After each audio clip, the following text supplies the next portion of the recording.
Selamat pagi Cendika Muda. Baru makan siang kok lemes. Selamat pagi Cendika Muda. Oke, meskipun udah siang kita harus tetap semangat pagi ya Cendika Muda. Soalnya materi kita di siang ini itu cukup menarik untuk dibahas. Sebelumnya izinkan saya untuk memperkenalkan diri saya. Saya Dita Angelia, angkatan 21 jurusan Informatika. Yang di sini yang angkatannya ada jurusan Informatika, boleh dong angkat tangannya. Wih, keren loh. Oke, lanjut ya. Di sini saya yang akan memandu jalannya sesi kita pada siang hari ini. Pada kesempatan ini kita akan membahas topik yang sangat penting dan relevan, yaitu mengenai Satgas PPKS. Kira-kira nih, Cendika Muda, ada yang tahu nggak Satgas PPKS itu apa? Boleh dong angkat tangannya, Satgas PPKS itu apa ya? Wah, belum ada yang tahu. Wah, belum ada yang tahu ya. Jadi Satgas PPKS itu adalah Satuan Tugas Pencegahan dan Penanganan Kekerasan Seksual. Jadi topik kali ini menjadi sangat krusial ya Cendika Muda, mengingat semakin banyak kasus kekerasan seksual yang terjadi di berbagai lingkungan, terutama di lingkungan pendidikan. Oke, sebelum kita memulai diskusi lebih lanjut, izinkan saya memberikan sedikit pengantar nih. Kenapa sih Kak harus ada Satgas PPKS? Jadi Satgas PPKS dibentuk berdasarkan Permendikbud Ristek nomor 30 tahun 2021 sebagai upaya konkret untuk mencegah dan menangani kasus-kasus kekerasan seksual, khususnya di lingkungan perguruan tinggi. Jadi tugas dari Satgas itu tidak hanya berfokus pada penanganan kasus, tetapi juga pada pencegahannya. Seperti apa sih penanganan dan pencegahannya? Jadi seperti melalui pendidikan dan penyadaran, dan kita juga memastikan lingkungan yang aman dan kondusif, serta mendukung korban kekerasan seksual untuk mendapatkan keadilan. Untuk memberikan pemahaman yang lebih nih, kita telah mengundang narasumber yang sangat kompeten di bidangnya. Maka izinkan saya untuk memperkenalkan narasumber kita pada sesi ini. Boleh tim IT ditunjukkan CV-nya?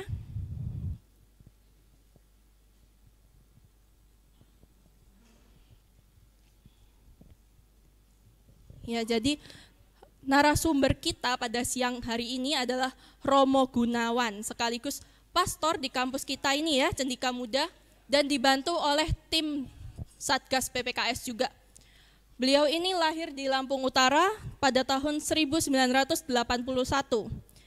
Romo Gunawan saat ini adalah dosen di Universitas Katolik Widya Mandala dan Universitas Katolik Dharma Cendika. Beliau juga merupakan ketua dari Satgas PPKS UKDC. Nggak perlu lama-lama lagi ya. Mari kita sambut Romo Gunawan. Silakan Romo. Ya, terima kasih Dita. Selamat pagi. Selamat pagi. Selamat pagi Cendika Muda. Ya, luar biasa. Sudah makan, sudah punya energi ya. Gitu. Iya ya. Romo apa kabar? Sehat, luar biasa. Sehat, luar biasa.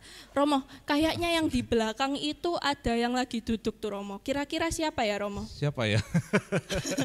Atau kita panggil ke depan panggil aja. Panggil saja ke depan. Silakan tim Satgas PPKS. PPKS UKDC silakan. Ada Pak Kris, Bu Lili, Bu Gita, Pak Daru, Pak Densi, Sandro. Dita ini juga ngomong-ngomong juga anggota Satgas ya. Gitu, sama teman kita selalu Odilia. Tepuk tangan dong buat mereka dong.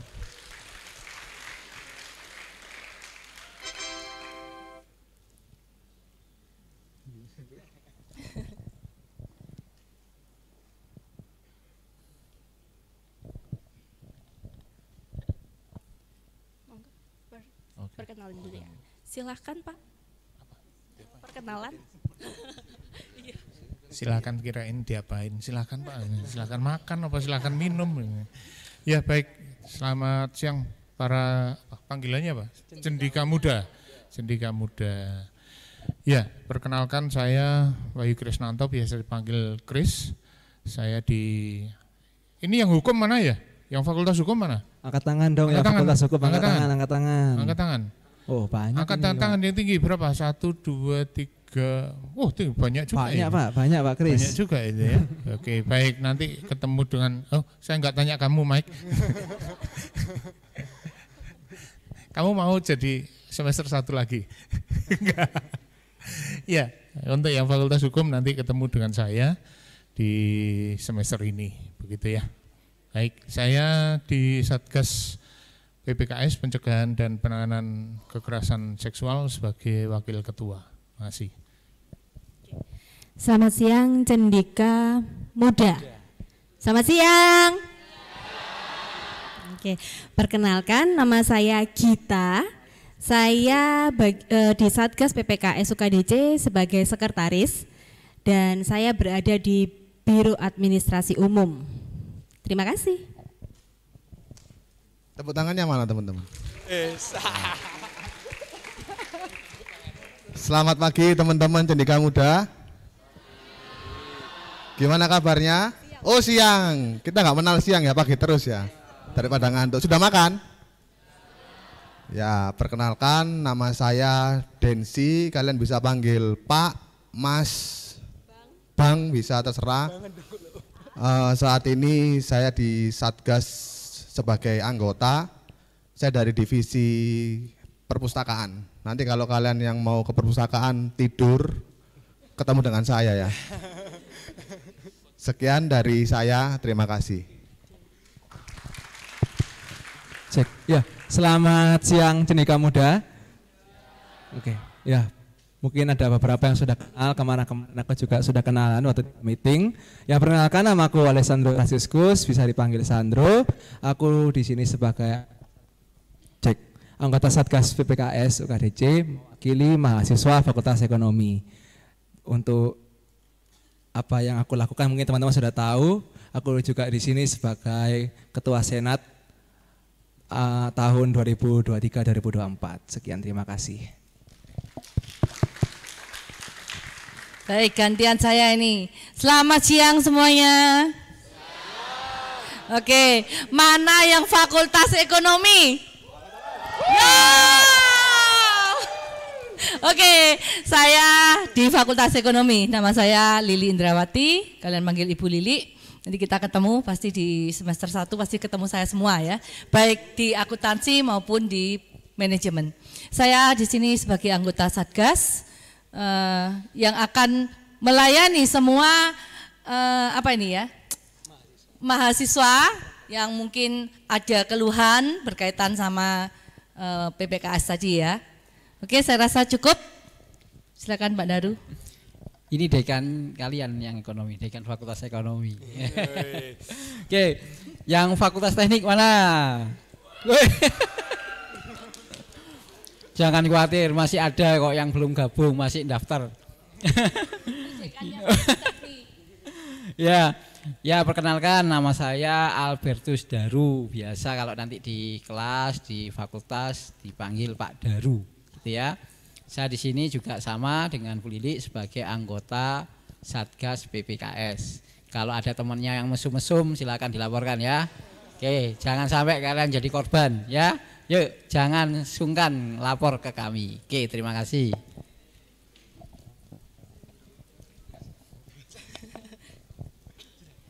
Oke, baik Romo, untuk pemaparan materinya mau langsung sekarang? Ya, boleh sekarang Oke. aja. Buat tim Satgas boleh duduk di tempat bangkunya. Iya, Iya, Bu Gita makasih sama ya. Pak Kris Di sana. iya, silakan. Iya. Oke teman-teman, jangan lupa ya, resumnya dicatat ya, ini penting banget buat kalian, oke? Oke, baik Romo, untuk pemaparan materinya saya persilahkan. Ya, teman-teman, ini topik yang penting. Kenapa? Karena kita cukup bersyukur kalau di UKDC kita, universitas kita ada namanya PPKS Satgas, Satuan Petugas PPKS. Penting ini. Kenapa? Karena UKDC sangat menjaga kalian semua. Apapun itu. Sehingga Romo dan teman-teman Satgas PPKS akan menjelaskan beberapa hal supaya pengenalan, dan dari pengenalan maka timbul rasa sayang gitu ya.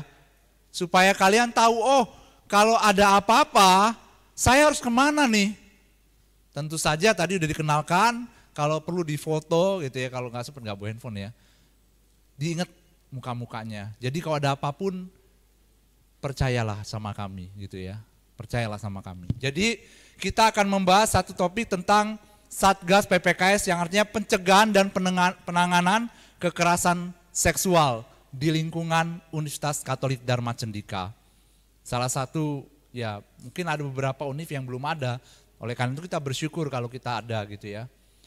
Mengapa perlu PPKS di lingkungan perguruan tinggi? Alasannya pertama-tama kita membahas ini semua ya, outline pemaparan saya. Alasan perlu perlindungan dan penanganan kekerasan seksual di lingkungan perguruan tinggi. Kenapa kok kita perlu? Harus ada. Apa yang kita akan perbuat gitu ya dengan PPKS ini.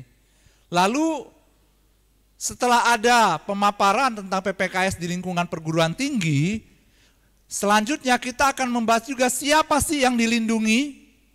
Oh, apakah hanya mahasiswa, apakah hanya dosen, apakah romonya? Romonya juga takut loh ya, gitu kan.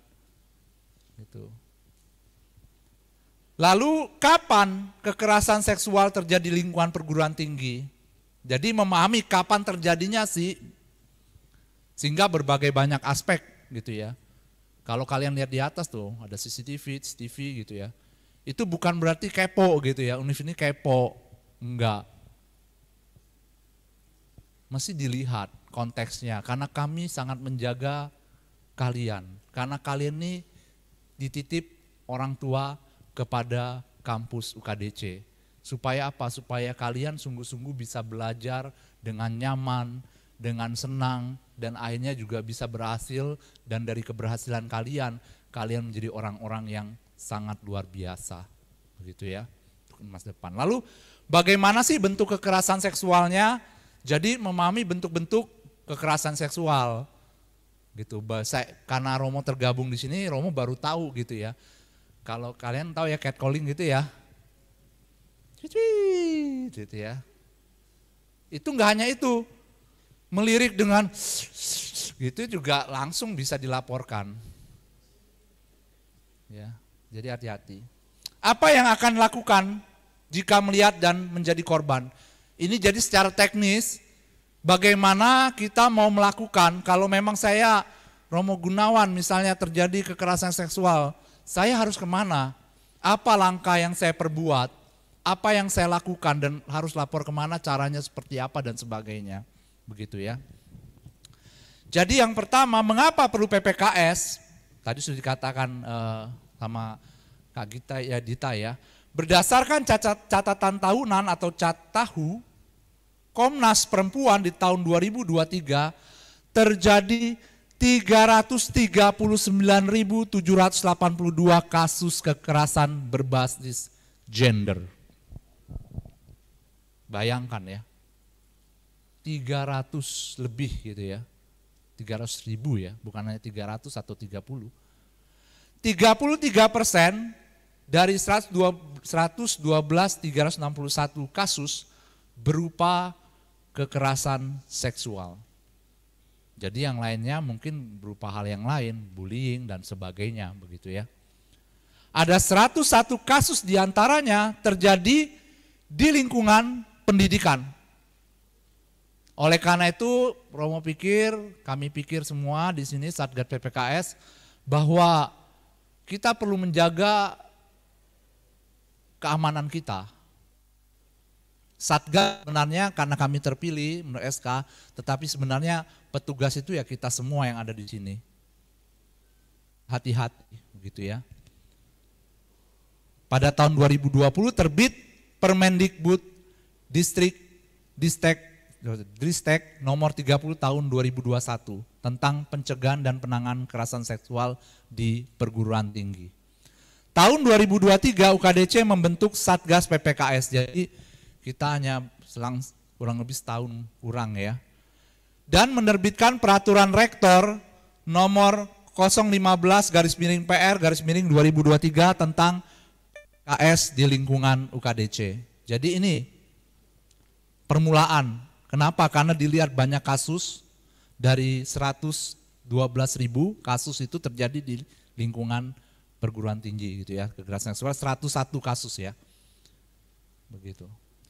Lalu yang kedua, siapa korban yang dilindungi? Ada beberapa. Jadi pertama, mahasiswa atau mahasiswi yang ada di dalam perguruan tinggi Universitas Katolik Dharma Cendika. Lalu juga dosen, tendik, dan warga kampus. Warga kampus itu bisa yang ada kerja di sini dan sebagainya, begitu ya. Dan semua gender. Semua gender. Siapa pelakunya? Pertama, bisa terjadi untuk semua orang dapat menjadi pelaku atau korban kekerasan seksual. Jadi kita nggak tahu siapa, tapi semuanya bisa terjadi menjadi korban atau menjadi pelaku tindakan kekerasan seksual. Lalu mengapa sih kekerasan seksual ini terjadi? Pertama, paradigma yang salah terkait dengan gender dan seksualitas. Ini bisa terjadi. Ya, pemikiran yang salah tentang gender.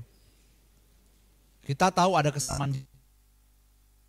Mungkin di sekolah menengah, ya high school ya, mungkin kalian pernah diajarkan tentang apa sih artinya gender, kesamaan gender atau equality of gender. Lalu yang kedua, relasi kuasa yang timpang. Setiap hubungan, mungkin apapun itu, bisa terjadi relasi yang timpang atau setiap kejadian, mau itu PPKS, bullying, itu terjadi relasi antara misalnya yang kuat kepada yang lemah.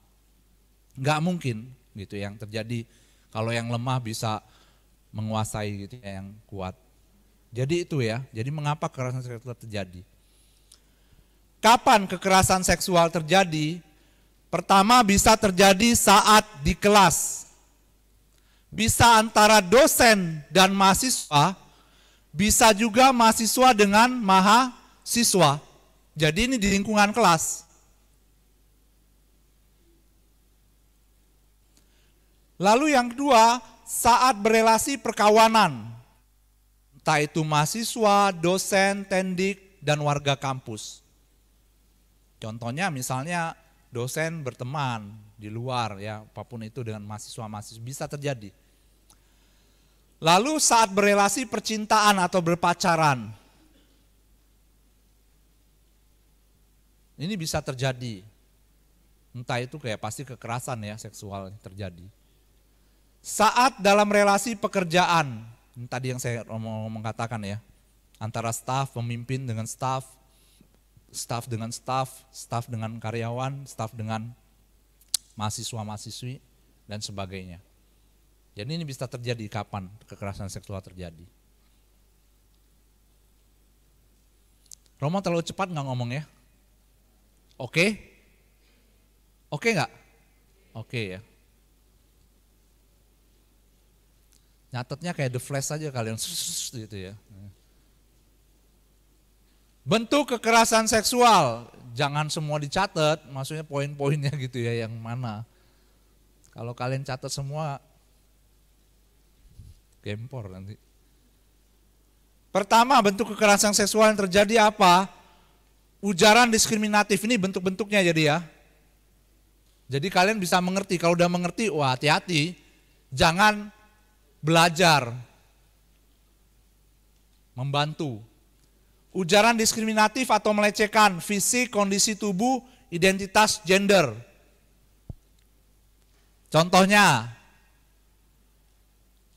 ya kalau sama teman ya biasa lah ya, kalau Romo sama Romo misalnya ya. Kalau Romo Gunawan ketawa, maka matanya hilang. Gitu ya. Nggak ngerti ya kalian ya. Atau dikatakan mochaccino. Langsung ketawa mereka. Ya itu diskriminatif. Tapi kalau sama temen ya oke lah gitu. Tapi kalau bukan orang lain tiba-tiba ngomong begitu, pelecehan bisa gitu ya, bullying. Kedua, memperlihatkan alat kelamin dengan sengaja tanpa persetujuan. Bisa terjadi loh. Jangan ini kok lucu ya. Bisa terjadi. Rayuan atau lelucon, siulan bernuansa seksual. Contohnya di situ sudah. Tapi Romo berbangga karena Romo berarti orang ganteng gitu ya. Tapi jangan dilakukan. Hati-hati ruyonan, lucuan, siulan. Menatap korban dengan nuansa seksual yang tadi Romo contohkan gitu ya. Jadi menatap dari mata itu bisa ya kelihatan. Dan itu bisa dilaporkan. Jadi hati-hati. Jangan jadi bercandaan, guyonan. Mengirim pesan atau konten bernuansa seksual tanpa persetujuan korban. Keenam, mengambil atau merekam atau menyebarkan foto dan atau rekaman visual audio korban tanpa persetujuan. Kalau di Eropa mesti hati-hati juga. Kalau di sini nggak masalah. Kadang-kadang kita lewat gini ya, rekam ya. Atau ada orang kita rekam. Kalau di Eropa kalian rekam orang, langsung didatengin dituntut. Gitu. Ini sudah sering terjadi. Entah itu di kereta, tiba-tiba kita padahal nggak mau fokus sama dia. Tapi kalau kita tiba-tiba lihat gini, dia kamera, dia langsung datengin, suruh hapus langsung. Kalau enggak kita dihukum. Menggugah atau menyebarkan foto tubuh atau informasi pribadi korban bernuansa seksual tanpa persetujuan dari orang tersebut. Jadi kalau kita bisa lihat berarti ini pemaksaan gitu ya. Ada satu pemaksaan. Kedelapan, mengintip atau dengan sengaja melihat korban sedang melakukan aktivitas pribadi atau pada ruang bersifat pribadi. Contoh kamar dan sebagainya, kamar mandi dan sebagainya. Mesti hati-hati. 9, membujuk atau merayu atau menjanjikan atau menawarkan atau mengancam korban untuk melakukan transaksi atau kegiatan seksual yang tidak disetujui. Misalnya atasan bawahan, kalau kamu nggak mau, maka saya pecat kamu. Itu sudah pemaksaan. Jadi nggak bisa. Memberi hukuman atau sanksi yang bernuansa seksual. Ini juga bisa. 11, menyentuh atau meraba atau memegang atau memeluk atau menggosokkan tubuh korban tanpa persetujuan. Nempel, gosok-gosok gitu ya. Nggak boleh. 12 selanjutnya, membuka pakaian korban tanpa persetujuan. Dan terakhir, memaksa korban melakukan transaksi seksual dan banyak yang lain. Tapi 13 hal ini yang biasa bentuk-bentuknya terjadi. Harus hati-hati. 14, mempraktikkan budaya bernuansa kekerasan seksual dalam komunitas. Mahasiswa, dosen, tendik, dan sebagainya. Melakukan percobaan pemerkosaan, melakukan perkosaan baik dengan benda, alat kelamin dan atau bagian tubuh selain alat kelamin. 17, memaksa atau memperdayai korban untuk melakukan aborsi. Berikutnya, memaksa atau memperdayai korban untuk hamil. Membiarkan terjadinya kekerasan seksual dengan sengaja. Membiarkan itu juga arti ikut ambil bagian. Walaupun nggak nyicip, ambil bagian, menyetujui. Gitu ya. Misalnya di situ ada berapa orang, walaupun satu yang melakukan, bisa kena semua. Menyetujui artinya, membiarkan. Melakukan perbuatan kekerasan seksual lainnya.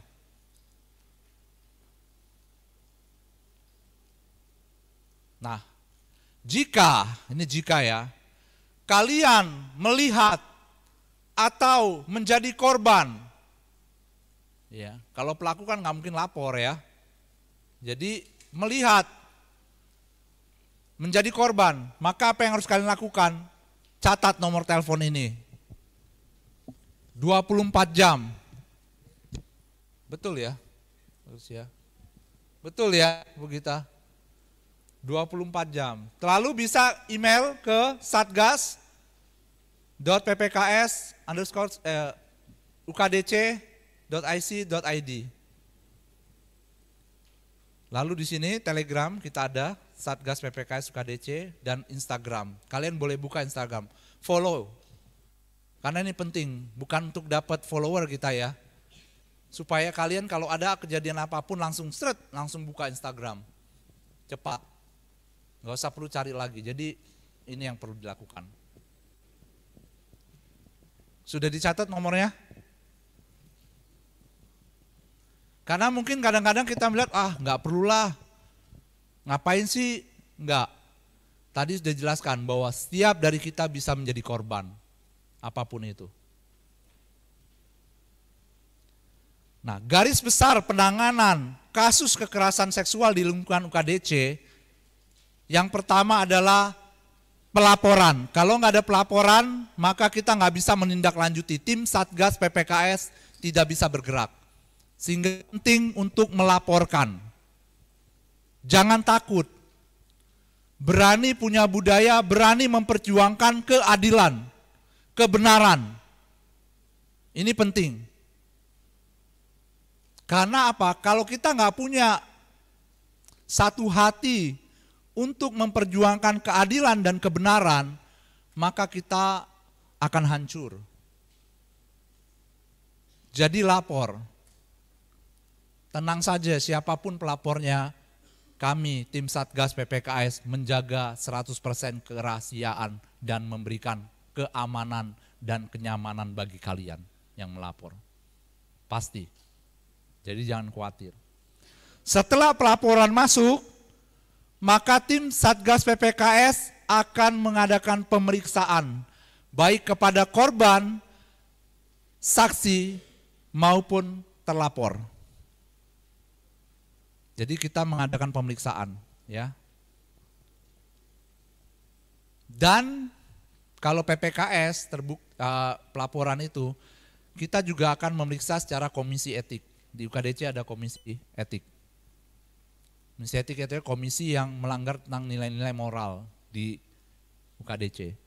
Setelah pemeriksaan korban, maka akan diolah oleh tim Satgas PPKS apakah pelaporan atau kasus tersebut terbukti terjadi tindakan kekerasan seksual atau tidak.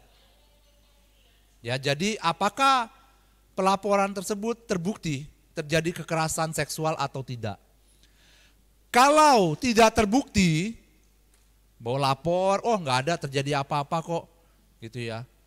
Ternyata bohong-bohongan, tidak terbukti, saksi mana tidak melihat, saya nggak lihat itu kayaknya biasa aja kayak yang megang pundak gini, cuman yang pelapornya mestinya ngomong wah gitu ya, banyak macam.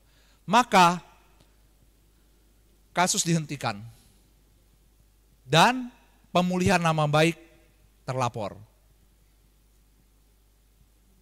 Ya, jadi kalau tidak terbukti, oke.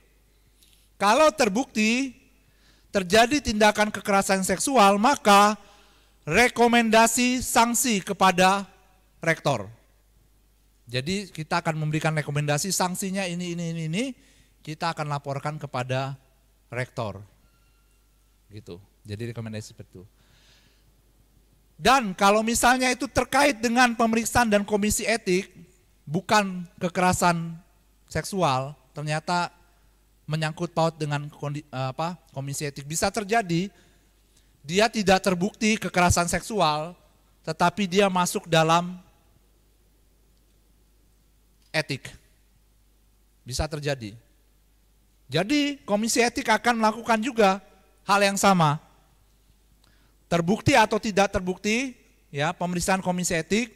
Kalau terbukti, maka rekomendasi sanksi kepada rektor sesuai dengan pedoman tentang sanksi dari komisi etik. Kalau tidak terbukti, maka hentikan kasus dan pemulihan nama baik. Begitu ya, jadi cukup jelas, Romo pikir. Begitu saja, terima kasih buat teman-teman yang sudah mendengarkan dengan baik. Terima kasih banyak.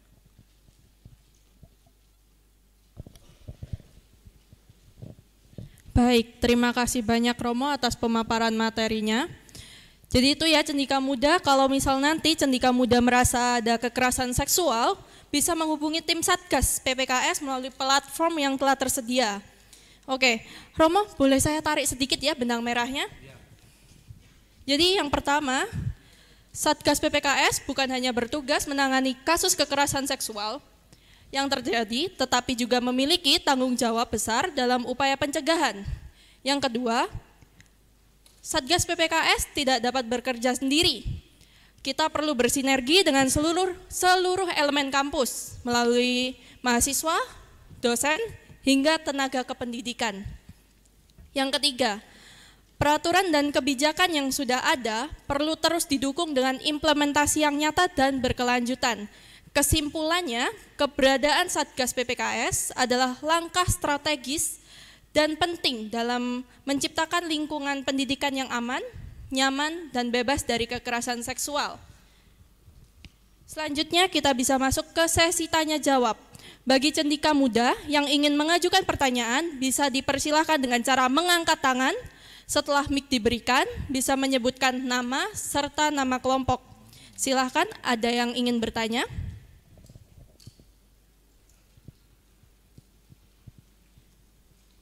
Cendika Muda, ada yang mau tanya enggak soal Satgas PPKS? Ini materinya bagus banget loh. Tolong dibantu mic-nya.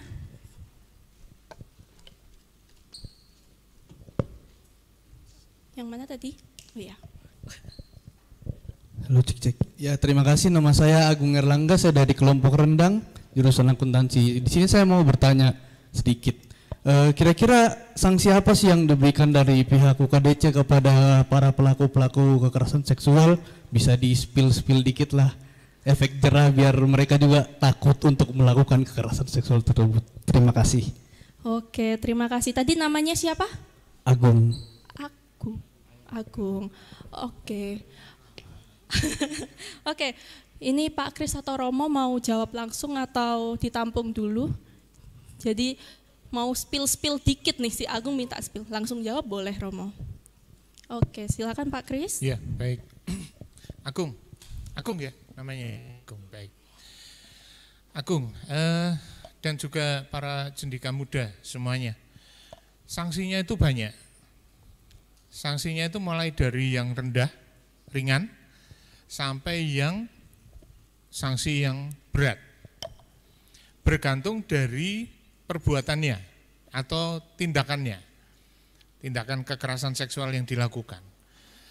Saya contohkan saja sebagai contoh ya, contoh itu semuanya bisa dilihat di dalam peraturan. Tapi peraturan itu dalam waktu dekat itu akan ada perubahan peraturan. Di mana peraturan ini itu mengatur terkait dengan sanksi yang sangat ringan dulu ya, sanksi yang ringan. Sanksi yang ringan itu hanya berupa teguran, ya. Namun selain teguran, nanti juga diminta untuk melakukan yang namanya permohonan maaf secara terbuka. Nah, walaupun ringan, tapi ada permintaan maaf yang terbuka. Nah ini, di sini ini yang kemudian menunjukkan ada sanksi sosial, begitu ya.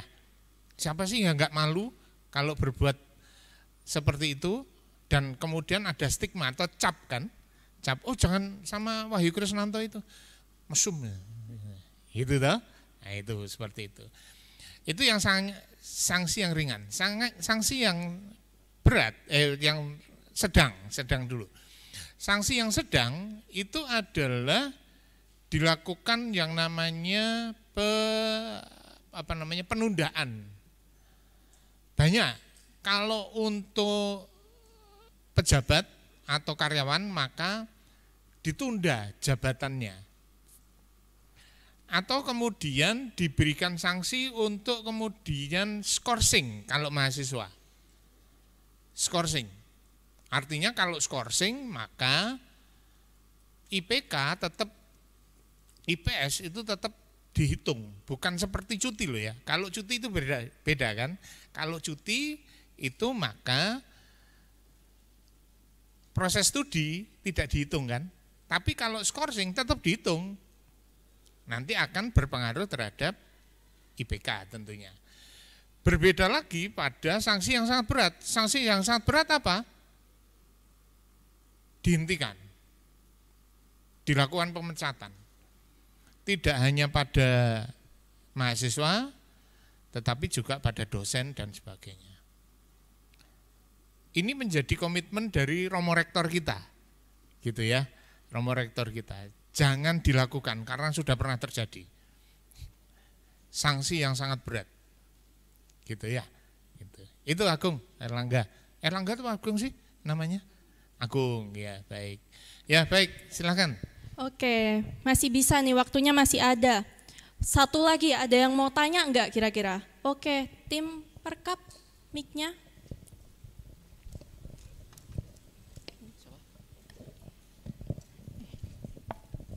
Baik, terima kasih. Perkenalkan, nama saya Natania Putri Kristanto, bisa dipanggil Natania. Saya dari kelompok Ayam Betutu, Fakultas Ekonomi, jurusan Manajemen Pemasaran.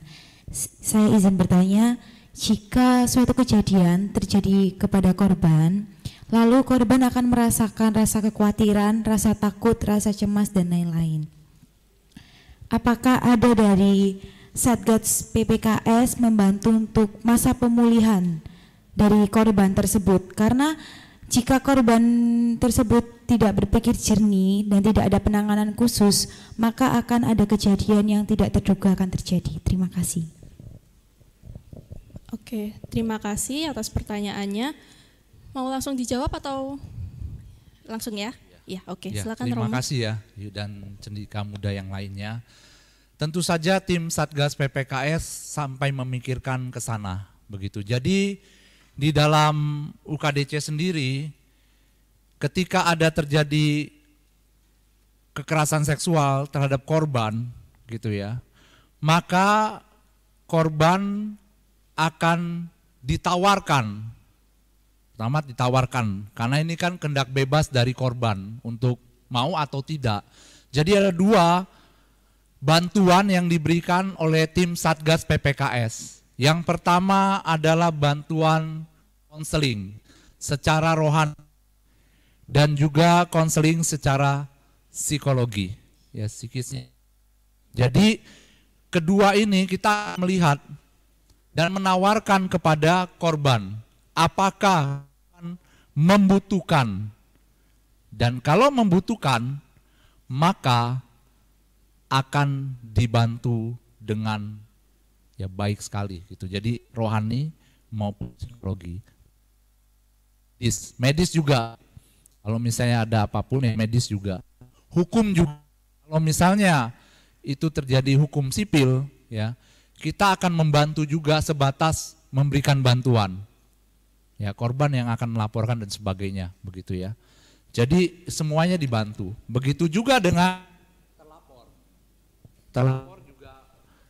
Kalau dia kan jadi kayak perawatan gitu ya. Jadi kalau kita sakit, misal sakit batuk, kita butuh dokter gitu kan. Biasanya yang menjadi terlapor ini pasti orang yang sakit gitu, bukan hanya korban. Yang sakit ini kita menganjurkan agar dia dapat dilakukan tindakan medis maupun psikis gitu. Supaya apa? Supaya dia juga akhirnya bertobat, sembuh gitu dari sakitnya. Dan akhirnya ya tentang pembiayaan yang buat terlapor itu akan dibebankan kepada terlapor. Kalau yang korban kita akan memaksimalkan, kita bekerja sama dengan psikologinya WM juga begitu ya. Itu saja ya, cukup jelas ya. Ya, terima kasih. Baik, terima kasih. Karena keterbatasan waktu, kita harus mengakhiri sesi diskusi ini. Saya ucapkan sekali lagi terima kasih banyak kepada Romo Gunawan, Pak Kris, dan Bu Gita sudah memaparkan materi yang sangat berharga. Saya ucapkan terima kasih juga kepada tim Satgas PPKS yang sudah meluangkan waktunya untuk hadir. Tidak lupa juga saya mengucapkan terima kasih atas partisipasi aktifnya kepada Cendika Muda. Semoga diskusi materi ini memberikan wawasan baru dan bermanfaat ya bagi kita semua dalam upaya bersama mencegah dan menangani kekerasan seksual. Tetap semangat dalam menjaga lingkungan yang aman dan nyaman bagi kita semua. Waktu dan tempat saya kembalikan kepada MC.